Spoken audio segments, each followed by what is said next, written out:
Benar ya Tuhan, Engkau yang kami puji, Engkau yang kami sembah, Engkau yang kami muliakan, dan tolong kami untuk dapat mengimplementasikan bukan hanya di kata dan lidah kami, tetapi dalam hidup kami setiap hari. Pujian dan pengagungan hanya kami aturkan kepadamu. Dan saat ini diamkan suara lain, buat kami memahami kebenaran firman-Mu, dan tolong kami semuanya, Roh-Mu yang kudus.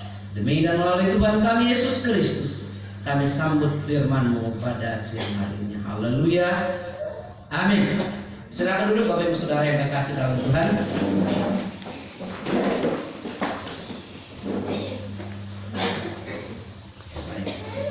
Shalom. Mari kita membuka kebenaran firman Tuhan yang terdapat di dalam Daniel, kitab Daniel pasal yang ketiga, ayat 8 sampai ayat ke-18.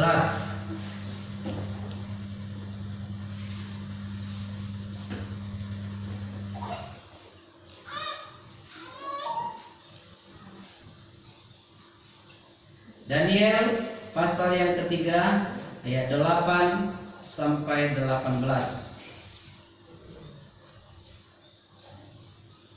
Nanti juga saya akan bacakan juga bagian Mazmur, bagian yang terakhir tadi. Langsung aja. Baik, jika Bapak Ibu Saudara sudah menemukannya, kita akan membaca kitab Daniel pasal yang ketiga. Kita akan membacanya bergantian, mulai dari saya ayat yang ke-8 di bawah. Perikop Lembaga Alkitab Indonesia, perapian yang menyala-nyala. Pada waktu itu juga tampillah beberapa orang Kasdim menuduh orang Yahudi.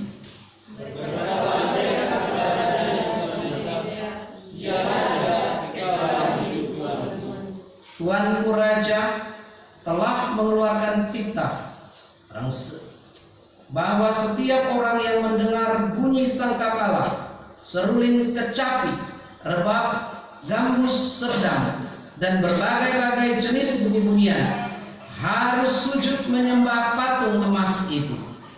Dan bahwa siapa yang tidak sujud menyembah akan dicampakkan ke dalam apian yang menyala-nyala. Ada beberapa orang Yahudi yang kepada mereka telah Tuhanku berikan pemerintahan atas wilayah Babel, yakni Sadrak, Mesak, dan Abednego. Orang-orang ini tidak mengindahkan titah Tuanku, ya Raja. Mereka tidak memuja dewa Tuanku dan tidak menyembah patung emas yang telah Tuanku dirikan.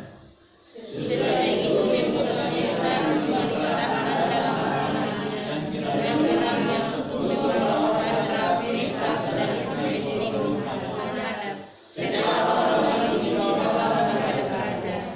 Berkatalah Nebukadnezar kepada mereka, apakah benar, hai Sadrak, Mesak, dan Abednego, bahwa kamu tidak memuja dewaku dan tidak menyembah patung emas yang kudirikan itu? Sekarang jika kamu bersedia, diri kamu mendengar bunyi sangkakala, seruling kecapi, rebab, gambus, serdam, dan berbagai-bagai jenis bunyi-bunyian, seruling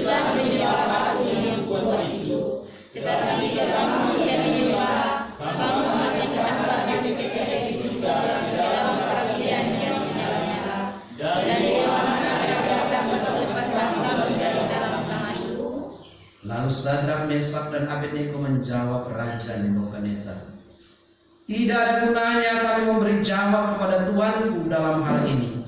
Jika kerajaan yang sanggup melepaskan kami, maka ia akan melepaskan kami dari perapian yang menyala-nyala itu, dan dari dalam tanganmu ya Raja.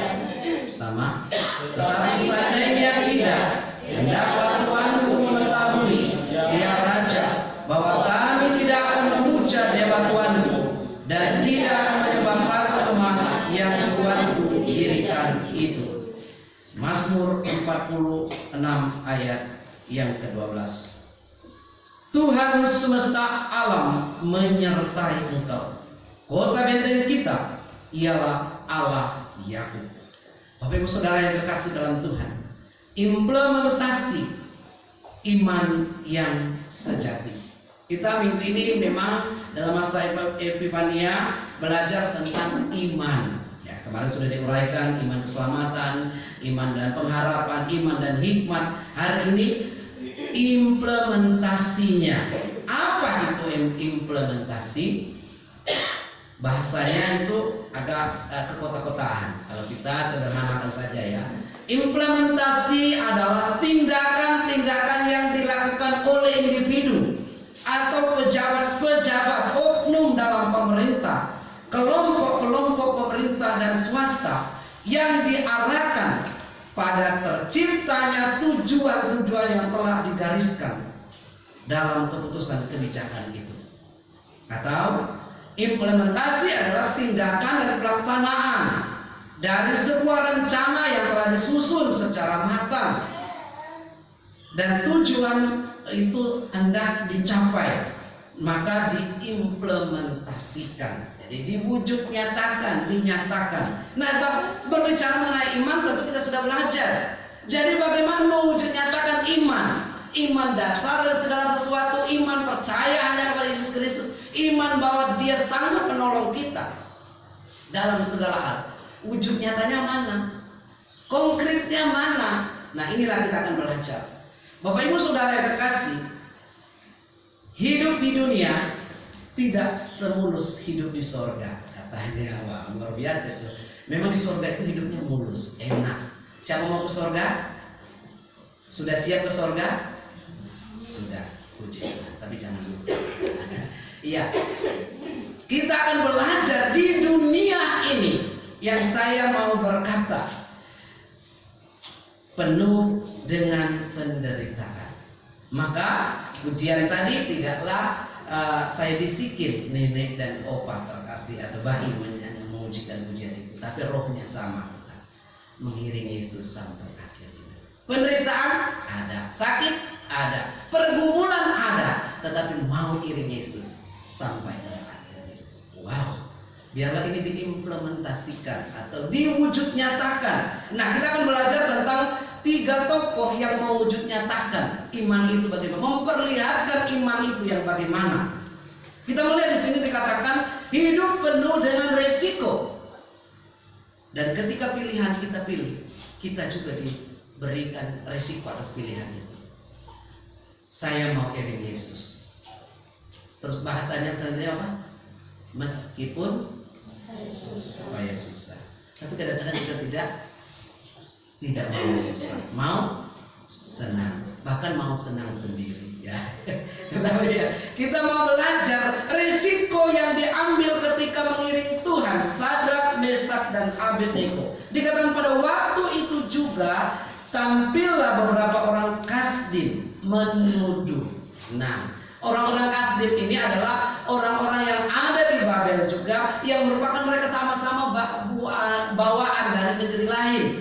Nah, orang Kasdim terkenal dengan orang-orang suka mengadu, dan juga mereka berasal dari kelompok-kelompok orang yang tidak merdeka, maksudnya hamba pada saat itu, rampasan perang. Ya, pokoknya mereka tidak memiliki tanah, tidak. Nah, kebanyakan orang-orang Kasdim itu yang ada, yang pada saat itu juga mereka cemburu juga. Cemburu dengan apa? Kita lihat ayat yang ke-9. Rupanya mereka melihat Sadrak, Mesak, dan Abednego diberkati dan dipakai dalam pemerintahan, bahkan diangkat oleh raja untuk dapat Disebutkan itu tadi. Mereka untuk di daerah Babel diberikan kekuasaan. Maka dikatakan ada beberapa orang Yahudi yang kepada mereka telah Tuhanku berikan pemerintahan atas wilayah apa? Wilayah Babel. Babel itu wilayah besar dan mereka diberikan pemerintahan. Kalau Tuhan menyertai, tidak ada yang mustahil bagi Tuhan. Amin. Orang buangan Sadrak, Mesak dan Abednego dibawa dan tidak makan daging. Makanan apa? Sayur-mayur saja. Kuat, sehat dan pintar, IQ-nya lebih tinggi dari yang lain, bahkan terpilih untuk menjadi orang yang berkedudukan penting dalam negara jajahan Babel dan di wilayah diberikan itu. Dan orang Kasdim ini mendapat celah untuk menjatuhkan. Nah, inilah politiknya. Maka kemarin kami berkomitmen juga di dalam forum komunikasi antar gereja, lalu kita selalu terlalu dibayang-bayangi oleh politik, tapi sekarang gereja harus diluruskan. Politik memang ada di dunia ini, tetapi kita secara lembaga gereja tidak boleh berpolitik praktis. Pribadinya silakan. Nah, inilah politik yang dikatakan agak sedikit menyedihkan karena politik tidak takut Tuhan. Kecemburuan itu membuat mereka berbagai cara, celah untuk menjatuhkan, dan resikonya adalah dibakar jadi sate. Nah, kalau babi dibakar enak, kita beberapa kali membuat sate. Makanya kalau Mama 13 menganggap kita patosan duduk sama sedikit-sedikit sate. Tapi kalau Gloria Baras dikit-dikit papio. Iya, memang begitu ciri khas kami. Sudah tiap-tiap berbeda karena kita piongnya ada, tapi jarang ya kalau acara-acara besar. Nah, yang saya mau katakan adalah hidup ini penuh dengan risiko, dan Sadrak, Mesak telah memulai risiko itu dengan beriman hanya kepada Allah yang benar. Dengan tidak mau melibatkan diri dalam penyembahan, dengan tidak mau makanannya terkontaminasi. Terkontaminasi apa? Dipengaruhi yang masuk ke dalam tubuhnya dengan hal-hal yang haram. Kenapa hal-hal haram? Karena daging sebelum dimasantap oleh semua pegawai raja pada saat itu harus dipersembahkan kepada dewa dulu. Jadi bagi mereka itu akan mempengaruhi apa yang masuk ke dalam, kata firman Tuhan, akan mempengaruhi karakter, cara berpikir. Makanya mereka waktu itu berpikirnya begitu. Kami hanya khusus berikan saja makanan-makanan biasa. Tapi luar biasa kalau memberikan kepintaran, kecerdasan dan seterusnya. Resiko ketika mengikut Tuhan, jika mereka menolak yang kedua kalinya, rupanya raja masih memberikan kesempatan. Dia panggil dalam marahnya, ya kan Tita seorang raja, dia panggil, kalau kalian tidak menyembah lagi, kalian akan dilemparkan ke tungku api. Dan Nebukadnezar menutup permohonannya dengan pernyataan yang paling arogan. Dalam bahasa New King James Version berkatakan dalam bahasa Inggris yang asli, yang dikatakan bahasa terjemahan ini. Dan siapakah Allah yang akan membebaskan kamu dari tanganku? Siapa Allahmu itu? Siapa dewamu itu? Siapa yang kau andalkan? Siapa yang kau kuat menjadi peganganmu selama ini? Tidak akan bisa membebaskan dari saya. Ini dari arogansi seorang, atau karena sombongnya seorang Nebukadnezar. Mereka tidak mengubah posisi. Inilah sikap implementasi yang harus diwujudnyatakan adalah ketika menghadapi pergumulan, tidak pernah menyerah. Dan jika Allah kami yang kami puja sanggup melepaskan kami, maka Ia akan melepaskan kami dari perapian yang menyala-nyala ini dan dari tanganmu ya Rajaku. Tetapi seandainya tidak, hendaklah Tuhanku mengetahui ya Rajaku, bahwa kami tidak akan memuja dewa Tuhanku dan tidak akan menyembah patung emas yang Tuhanku dirikan. Bapak Ibu Saudara yang terkasih, begitu kuatnya pengakuan ini, maka telah mendarah daging, api pun tidak mereka takuti. Sejarah gereja di kitab Petrus juga demikian. Kepada orang-orang di Asia kecil, mereka digulingkan ke dalam api seperti sate bersama dengan aspal panas. Tetapi orang percaya tetap pada pengakuannya. Inilah wujud nyata dan implementasi iman yang sejati, kuat menghadapi tantangan. Apakah kita memiliki pengakuan seperti Sadrak, Mesak, dan Abednego? Dan apakah Bapak Ibu Saudara saya ketika diperhadapkan hal itu tetap menyembah Tuhan? Saya masih remaja, pernah saya ceritakan, takut sebenarnya ketika bilang, kalau kau nggak berbalik namamu Ahmad, kalau kau nggak kembali, kau ditusuk itu nanti di neraka dari bawah sampai ke atas, dan ditusuk dari panggang di hati. Katanya, lidahmu dipotong. Wih, takut saya mendengarnya, apalagi guru olahraga, yang guru olahraga sih bukan di sini, di sana ya, yang menyampaikan kepada saya begitu. Badannya besar dan nakut-nakuti saya begitu, tapi kakak rohani saya bilang, katakan kepadanya, ini sekolah negeri dan semua agama boleh. Saya tetap pengakuan saya mengikut Tuhan Yesus. Dan akhirnya enggak, setelah diajarin begitu dan kami doakan gitu. Bapak Ibu Saudara yang terkasih dalam Tuhan, sepanjang sejarah suci di sejarah gereja pun dan di dalam Alkitab yang kita baca, Sadrak, Mesak, dan Abednego, iman memang harus diwujudkan, diperlihatkan, dan kadang-kadang harus menghadapi penderitaan. Maka ketika orang Kristen menghadapi penderitaan karena imannya, bukan karena sakit penyakit atau mungkin karena kebodohannya, karena pengakuannya akan Tuhan di dunia ini, janganlah pernah dia undur. Implementasi iman yang sejati diimplementasikan, akibatnya mereka memiliki keberanian. Bapak Ibu Saudara, pernah isu dulu pendeta dibayar 250 juta. Waktu itu saya baru mau jadi vikaris di mau bergabung lah GMI, karena kami sudah di GMI Makassar. Kalau saya jadi pendeta, kepala aku dibunuh udah harga 250 juta, mahal juga. Tapi takut juga dengarnya. Ada nggak isu di sini? Di sini nggak ada ya, di tempat lain ada. Ada musim-musim waktu. Yang saya mau katakan, wujud nyatakanlah iman Anda. Dilihatkan. Jadi tidak salah ketika orang lain kita makan di tempat umum, ya kita mau berdoa ya nggak apa-apa. Jangan malu, berdoa masing-masing di hati masing-masing. Adakah begitu kadang-kadang? Atau kadang-kadang ada orang yang membawa Alkitab, kamu orang Kristen ya? Tidak. Seperti ada pernah kenalan saya, dia sembunyi di dalam kantong. Apa kau bawa itu? Karena ada cewek yang bilang, sampah dalam kresek kita. Tapi ini kata, tidak berani mengakui iman, bahkan malu. Tetapi Sadrak, Mesak, dan Abednego dan kita pelajari, dan saya berdoa kepada Tuhan, tolong saya ketika terdesak seperti itu, beranikah saya? Dikatakan, jikalau Allah yang kami sembah tidak akan menghindarkan kami atau melepaskan kami dari api yang menyala-nyala itu, tetapi dengarlah hai Tuhanku. Ayat 17, jika Allah kami yang kali puja sanggup melepaskan kami, maka ia akan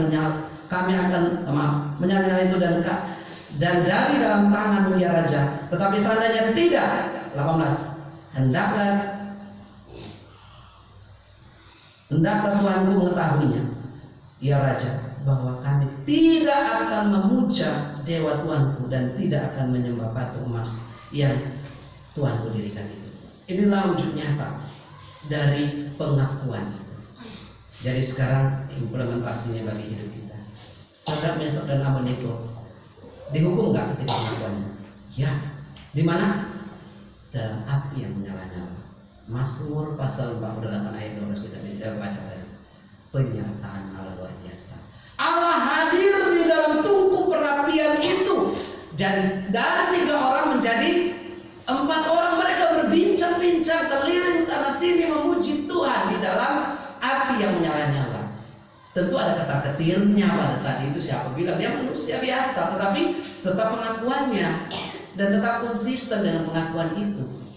Jika dilemparkan itu dan baru mereka mengalami implementasi iman yang sejati, akan mengalami mujizat demi mujizat. Kalau Bapak Ibu sudah mau nyatakan iman secara hidup dan baru, pasti ada iman mujizat yang akan berikan.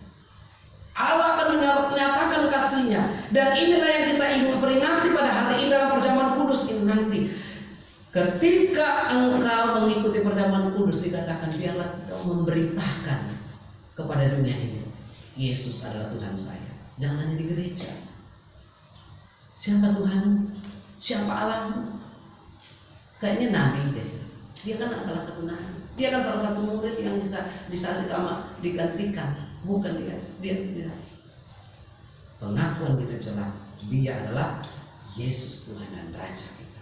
Pada ayat-ayat selanjutnya dikatakan, dalam kegeramannya maka dilemparkan dan mujizat Allah terjadi, dan maka pada akhirnya 28. Mari kita baca bersama-sama. 2, 3. Berkatalah Nebukadnezar, terpujilah Allahnya Sadrak, Mesak dan Abednego. Ia telah mengutus malaikatnya dan melepaskan hamba-hambanya yang telah menaruh percaya kepadanya dan melanggar perintah raja, dan yang menyerahkan tubuh mereka karena mereka tidak mau memuja dan menyembah Allah manapun kecuali Allah mereka. Luar biasa implementasi iman yang sejati. Sadrak, Mesak dan Abednego membuat raja takluk, arogansinya tunduk kepada kekuasaan Allah dan mengakui terpujilah Allahnya Sadrak. Luar biasa. Walaupun ngos-ngosan, dikatakan istilahnya sudah nyawa sudah di ujung ubun-ubun. Kalau banjir itu misalnya sudah sampai di sini, udah ngaku-ngapan. Iya, Pak Sadrak, Mesak dan Abednego mengalami tantangan iman itu, tetapi dia bisa melewatinya. Demikian juga kita. Karena darah Kristus, maka Tuhan berkata, peristiwa kematian melewatkan kita dari maut, dan implementasikanlah iman itu. Jadilah pemuda Kristen, jadilah pemudi Kristen, jadilah remaja, orang tua Kristen yang tetap mengimplementasikan, wujud nyatakan imanmu. Jika dipertanyakan, berargumentasi yang manis dikatakan, yang sedap dengan pertanggungjawaban imanmu. Dalam 1 Petrus 5 dikatakan perlu menjawab, karena dengan implementasi iman itu mewujud nyatakannya nama Tuhan dipermuliakan. Amin. Kita berdoa. Ya Tuhan, terima kasih Engkau menolong kami kembali mengerti dan belajar bagaimana sikap iman dan pengakuan Sadrak, Mesak dan Abednego membuat dia bertahan pada pengakuannya sampai kepada di ujung kematian. Tetapi kami percaya Engkau tidak pernah meninggalkan orang benar. Banyak tokoh-tokoh Alkitab dan sejarah gereja mencatat dalam perjuangan yang berat, gereja tetap dibela oleh Allah yang Maha Kuasa. Dan kami sebagai jemaat Tuhan, tolong kami Bapak untuk dapat mengimplementasikan iman kami dengan tetap mengaku Yesus adalah Tuhan dan Raja sampai maut. Penderitaan apapun juga tidak akan membuat kami jauh dari Tuhan. Bersyukur kebenaran firman dalam nama Tuhan Yesus. Amin. Kita akan masuk dalam sakramen perjamuan kudus.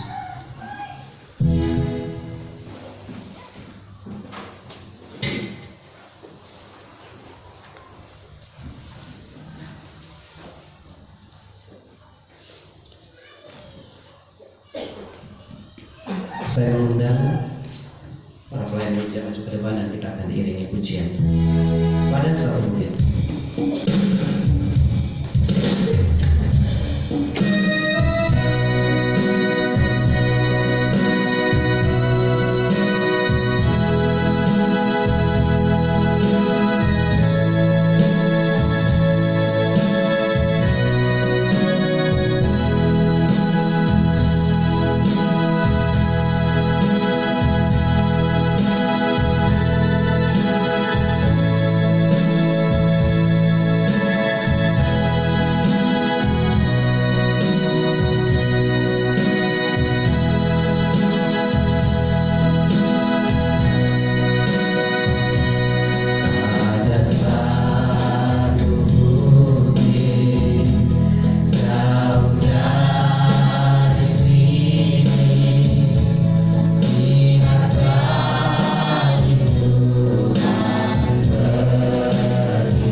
besar dan ajaib segala pekerjaan-Mu ya Tuhan Allah yang Maha Kuasa. Allah telah mengaruniakan hidup yang kekal kepada kita dan hidup itu ada di dalam Anaknya. Kristus telah menebus kita dari hukum Taurat dengan cara menjadi hukum karena kita. Yohanes 5:11, Galatia 3:13.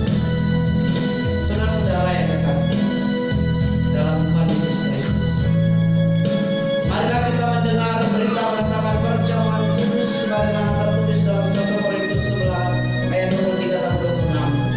Sebab apa yang telah kuteruskan kepadamu telah aku terima dari Tuhan, yaitu bahwa Tuhan Yesus pada malam waktu Ia diserahkan mengambil roti dan sesudah itu Ia mengucap syukur atasnya. Ia mengucapkannya dan berkata, inilah tubuhku yang diserahkan bagi kamu. Perbuatlah ini menjadi peringatan akan aku. Demikian juga Ia mengambil cawan sesudah makan lalu berkata, cawan ini adalah perjanjian baru yang dimateraikan oleh darahku. Perbuatlah ini setiap kali kamu meminumnya menjadi peringatan akan aku. Sebab setiap kali kamu makan roti dan minum cawan ini, kamu memerintahkan kematian Tuhan sampai Ia datang. Saudara-saudara, roti dan anggur yang kelihatan ini menandakan kehadiran Tuhan Yesus Kristus di dalam persekutuan umatnya melalui perjamuan kudus yang akan kita terima. Dan perjamuan kudus ini disediakan bagi saudara yang telah bertobat dan telah menerima Tuhan Yesus Kristus sebagai juru selamatnya dan telah mengikuti konfirmasi CD. Marilah datanglah, karena segala sesuatu telah tersedia. Kita memuji Tuhan ayat yang kedua.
Kami anak-Mu datang di hadapan Tuhan untuk perjamuan terus.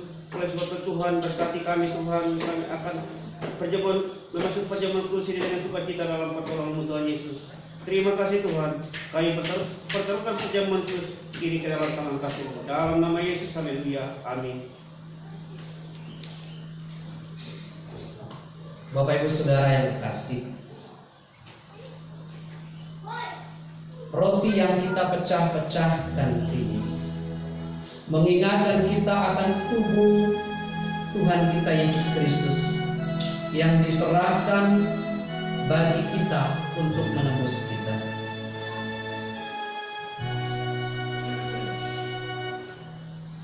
Cawan minuman yang kita pakai untuk mengucap syukur melambangkan darah Kristus yang tercurah di bukit Golgota bagi saudara dan saya untuk menebus dosa.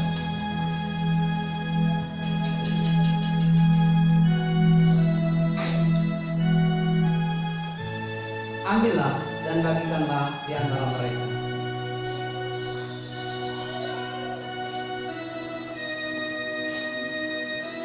ambillah dan bagikanlah di antara mereka.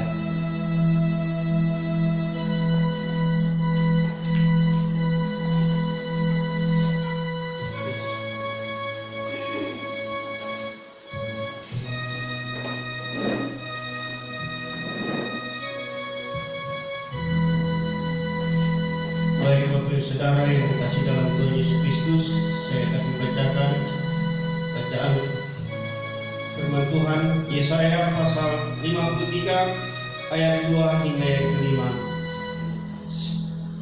Sebagai taruk ia tumbuh di hadapan Tuhan, dan sebagai tunas dari tanah kering. Ia tidak tampan dan semangatnya pun tidak ada, sehingga kita memandang dia dan rupa pun tidak, sehingga kita menginginkannya. Ia dihina dan dihindari orang, seorang yang penuh kesengsaraan dan yang biasa menderita kesakitan. Ia sangat dihina sehingga orang menutup mukanya terhadap dia, dan bagi kita pun dia tidak masuk hitungan. Tetapi sesungguhnya penyakit kitalah yang ditanggungnya, dan kesengsaraan kita yang dipikunya. Padahal kita mengira dia kena tulah, dipukul dan ditindas Allah, tetapi dia tertikam oleh karena pemberontak kita. Dia diremukkan oleh karena kejahatan kita. Ganjarannya yang mendatangkan keselamatan bagi kita ditimpakan kepadanya, dan oleh bilur-bilurnya kita menjadi sembuh. Bacaan kedua, pertama Petrus pasal 1 ayat 18 hingga yang ke-19. Sebab kamu tahu bahwa kamu telah ditebus dari darah hidupmu yang sia-sia, yang kamu warisi dari nenek moyangmu itu, bukan dengan barang yang mana, bukan pula dengan perak atau emas, melainkan dengan darah yang mahal, yaitu darah Kristus, yang sama seperti darah anak domba, yang tak bernoda dan tak bercacat.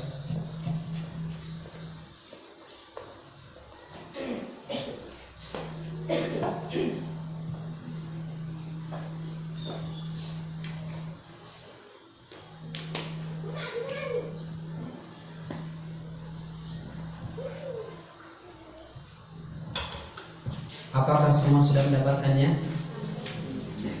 Kita akan memuji Tuhan kembali ayatnya. Saya akan melayani pelayan meja.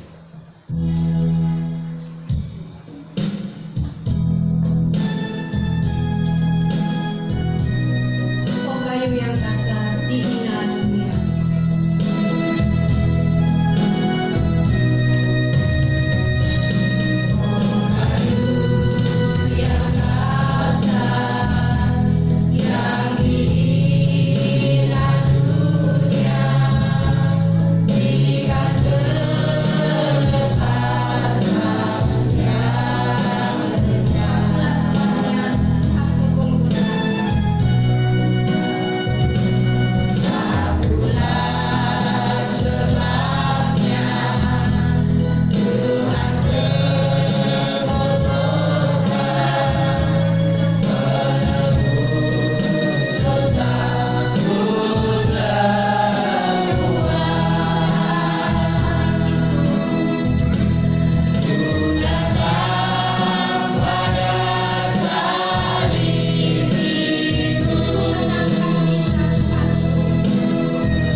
pegang roti, bahu dan angkatlah.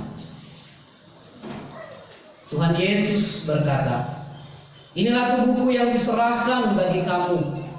Perbuatlah ini menjadi peringatan akan aku. Makan.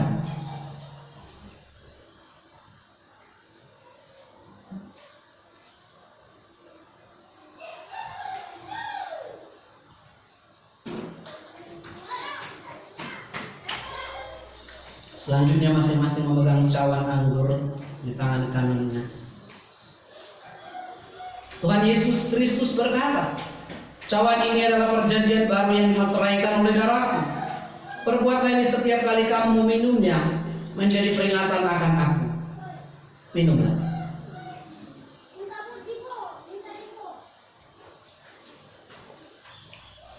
Allah ada di sini. Ini menjawab setiap doa dan permohonan Bapak Saudara.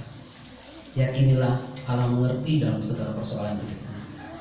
Allah mengerti, Allah peduli segala persoalan kita. Kita angkat pujian. Mari kita berdoa.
Kami beriman,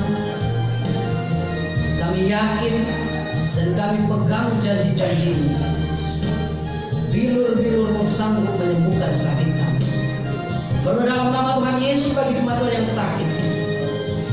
Kuasa 2000 tahun yang lalu ada juga di tempat ini untuk menyembuhkan dari sakit kami. Bangkitkan iman.